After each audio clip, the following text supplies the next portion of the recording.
야고보와 요한이 이것을 요구하기 전에 예수님께서 이렇게 말씀하셨습니다. 바로 전에 있던 이야기. 예루살렘으로 올라가는 길에 예수께서 그들 앞에 서서 가시는데 그들이 놀라고 따르는 자들은 두려워하더라. 이에 다시 12제자를 데리시고 자기가 당할 일을 말씀하여 이르시되 보라, 우리가 예루살렘에 올라가노니 인자가 대제사장들과 서기관들에게 넘겨지매 그들이 죽이기로 결의하고 이방인들에게 넘겨주겠고 그들은 능욕하며 침뱉으며 채찍질하고 죽일 것이나 그는 3일 만에 살아나리라 하시니라. 예수님께서 대제사장들과 서기관들에게 넘겨지고 예수님께서 죽임을 당하실 것이라는 것을 말씀하셨습니다. 그런데 그 말씀이 맞춰지자마자 야고보와 요한이 무엇을 요구하냐면 그 예수님의 좌우편의 자리를 달라고 했던 것이죠. 예수님께서 이 말을 들으셨을 때 얼마나 어처구니가 없었을까요? 내가 슬픈 이야기를 했는데 자기 마음 가운데 있는 그것만 생각한 것입니다. 아마 이들은 예수님의 말씀을 잘 듣지 않았던 것 같습니다. 그들이 그렇게 말씀을 잘 들었다면 예수님께서 잡히실 때 그들은 그렇게 도망가지 않았을 것입니다. 너희 중에는 그렇지 않을지니 너희 중에 누구든지 크고자 하는 자는 너희를 섬기는 자가 되고 너희 중에 누구든지 으뜸이 되고자 하는 자는 모든 사람의 종이 되어야 하리라. 인자가 온 것은 섬김을 받으려 함이 아니라 도리어 섬기려 하고 자기 목숨을 많은 사람의 대속물로 주려 합니다. 예수님께서는 정말 높아지기를 원한다면 낮아지라고 말씀하십니다. 예수님께서는 무엇이 되느냐보다는 어떻게 살겠느냐를 강조하시는 것입니다. 예수님께서는 낮은 자의 모습을 사시고 또한 가장 높임을 받는 모습으로 보여주셨습니다. 빌립보서 2장 5절부터 8절에 있는 말씀입니다. 너희 안에 이 마음을 품으라. 곧 그리스도 예수의 마음이니 그는 근본 하나님의 본체시나 하나님과 동등됨을 취할 것으로 여기지 아니하시고 오히려 자기를 비워 종의 형체를 가지사 사람들과 같이 되셨고 사람의 모양으로 나타나사 자기를 낮추시고 죽기까지 복종하셨으니 곧 십자가에 죽으시니라. 종의 모습을 사셨던 그 예수님은 가장 낮은 삶을 사셨지만 지금은 가장 높은 곳에서 많은 사람들의 존경과 경배를 받고 계신 것입니다. 우리도 이와 같이 겸손한 마음으로 예수님을 따르며 예수님께 경배해야 할 것입니다. 아멘. 마가복음 3장에 보면 이들의 그 별명이 나옵니다. 또 세베대의 아들 야고보와 야고보의 형제 요한이니 이 둘에게는 보아너게 곧 우레의 아들이란 이름을 더하셨습니다. 이 보아너게라는 것은 우레의 아들, 천둥번개의 아들이라는 뜻입니다. 불같은 성격을 소유한 자라는 것이죠.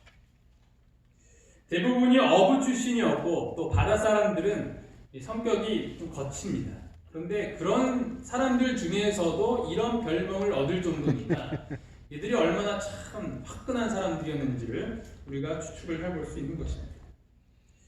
이것에 대해서 잘 표현되어 있는 이야기가 여기에 있습니다. 예수께서 승천하실 기약이 차감해 예루살렘을 향하여 올라가기로 굳게 결심하시고 사자들을 앞서 보내심에 그들이 가서 예수를 위하여 준비하려고 사마리아인의 한 마을에 들어갔더니 예수께서 예루살렘을 향하여 가시기 때문에 그들이 받아들이지 아니하는지라. 제자 야고보와 요한이 이를 보고 이르되 주여 우리가 불을 명하여 하늘로부터 내려 저들을 멸하라 하기를 원하시나이까. 예수께서 돌아보시며 꾸짖으시고 함께 다른 마을로 가시니라. 사마리아인들이 예수님과 그의 제자들이 그들의 그 땅을, 그 마을을 통과하는 것을 막았습니다. 이 야고보는 독수심으로 험한 말을 하는 것이죠. 불을 내려오게 할까요?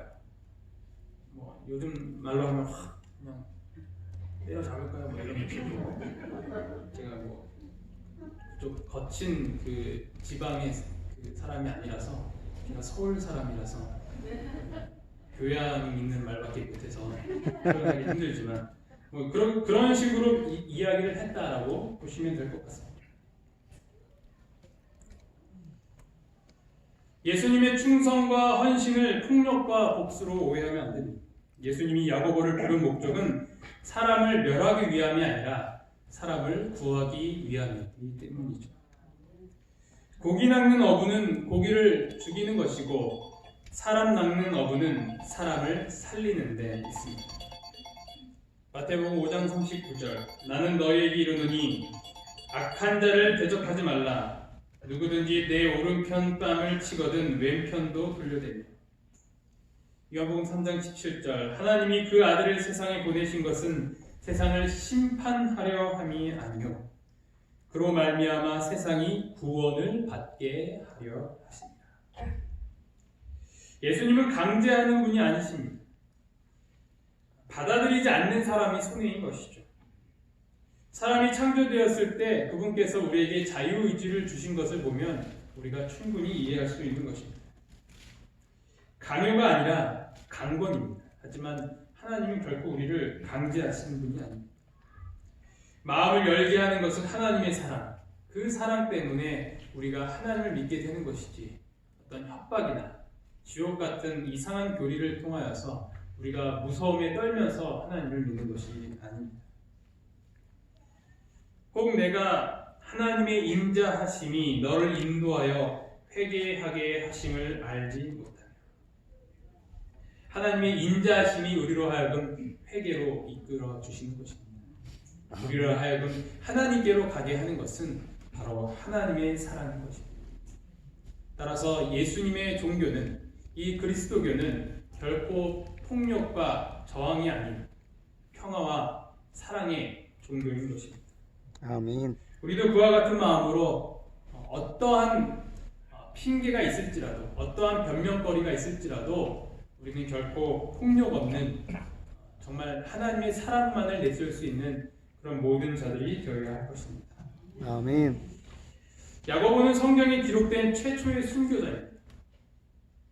그때 헤롯 왕이 손을 들어 교회 중에서 몇 사람을 해하려 하여 요한의 형제 야고보를 칼로 죽이고